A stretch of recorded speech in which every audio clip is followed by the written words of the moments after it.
Top 5 questions I have after week 7. This was such an electric weekend. There's a lot of things that happened. I had that top 5 games that could change the conference, and they all really especially I didn't even really have anything about USC and Utah on here, but that's a game that really throws the Pac-12 a lot into flux because it eliminates an undefeated team and creates a lot of, who's going to do what on down the line. So we're not even getting to that game because I have other questions about other things. Number 5, are people sleeping on Clemson? Tim Brando told us he doesn't think they're very good. I didn't think they were very good a couple weeks ago, but after the Wake Forest game and then what they did to NC State, and then I saw them against Florida State, and they were just so unbelievably consistent throughout that game. DJ Uiagalelei is playing a lot better. He's got this big Donovan McNabb type body. He's hard to bring down. I think, and especially you look at the rest of their schedule, they got Syracuse this week who's undefeated, and then they're going to coast for the rest of the year. So unless Dino Babers jumps up and gets them, and Syracuse's schedule starts to get really hard after this week, or starting with this week, I don't see anybody getting them. I don't. I see this as maybe being a CFP team because I don't know who's going to beat Clemson. I really don't. Until maybe then. Yeah, that'll be an interesting game coming up. I don't know about sleeping on them. I just think that overreacted a great deal to the early part of the season and a few struggles by DJU in particular. They're playing really well, and they've been playing really well for a couple of weeks, if not longer, as you mentioned. And I think they're a team that's squarely in the mix. I don't know what the national talk was the last couple of days. I didn't really pay much attention to that, so I'm not sure what the latest buzz is about where they stack up compared to Ohio State into, Tennessee now at this point, and even Alabama still. But to me, they're right there in the mix where they're playing right now. Yeah, absolutely. Number 4, will Michigan and Ohio State be undefeated when they play?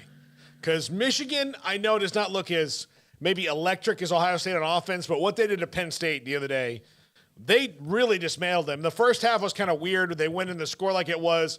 Penn State had done nothing. Michigan's defense is for real, and they can run the ball right at you with a couple different guys, Edwards and Corum. I wonder if they will be. Now, look, they've got Michigan State, who's not very good, but they don't beat very often coming up. They still have to play Illinois, which is going to be tough. Ohio State still has, Penn State. They have games on down the line.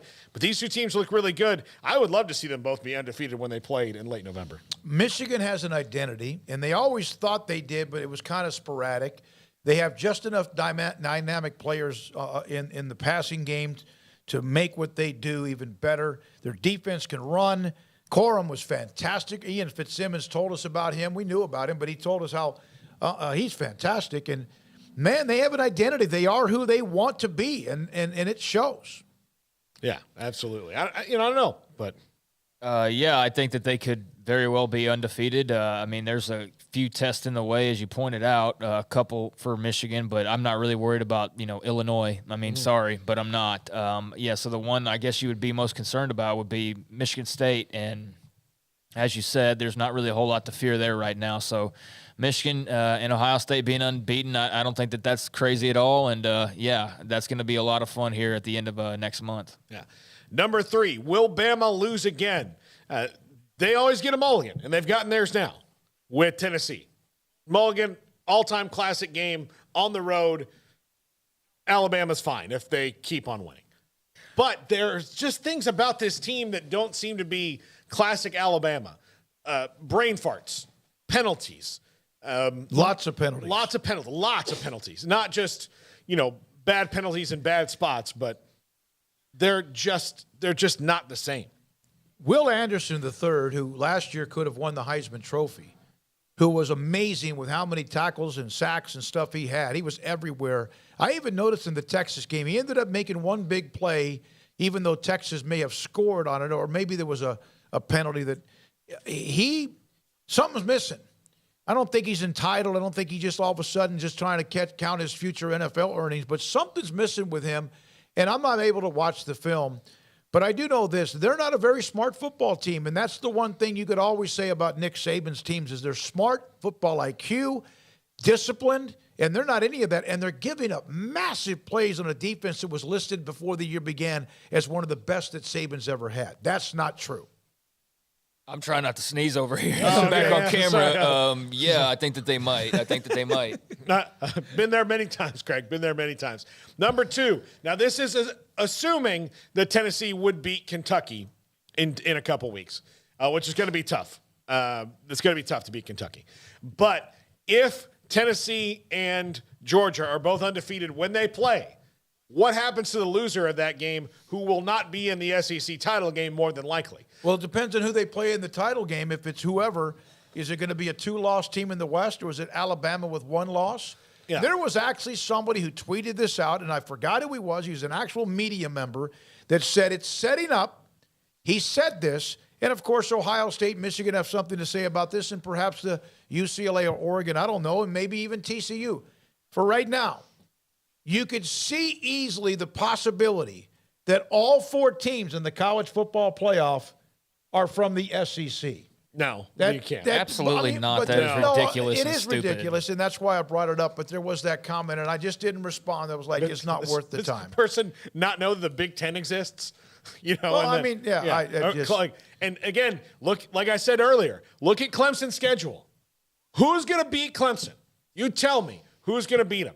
Even if Clemson is not as good as what everybody thinks that they are, now that they're through the gauntlet of their schedule, once Syracuse is over, now that they're undefeated, once they're through that, who's going to beat them? I don't know. They open up a lot. And number 1, will the Big 12 and the Pac-12 have a team in the CFP? And I say this not because the leagues are bad. I say it because the leagues are really, really good. These are 2 really good leagues. But the Big 12 football side of it now looks like the basketball side, where everybody's beating up on each other. Mm-hmm. And the Pac-12 has really good teams in it. Oregon's really good. USC's really good. UCLA's really good. Washington's pretty good. Utah. Yeah. You know, they've got all these teams that are pretty good in it, and there might just be too much cross-pollination of losses there to get them knocked out. And we know what the powers that be seem to feel about these 2 leagues anyway, but Like, oh, God, we got to But- look at them. Big 12 and They're Pac-12 right just now. praying that Texas doesn't lose any more games so that they have them to fall. But they'd gladly welcome them into the playoff. But Yeah. undefeated TCU, they'd rather catch Exactly. COVID than have to deal with that. So yeah, there's a lot of games left to be played. Very well that both could, I guess, potentially be left out. But I don't know. I think that the Pac-12's got some good contenders at the moment. They got obviously. UCLA kind of leading that charge right now. And then, with the Big 12, I think TCU, I think Oklahoma State still, I think Texas, obviously. And, we'll see how the rest of it shakes out. But I think one of them will end up with somebody. All right.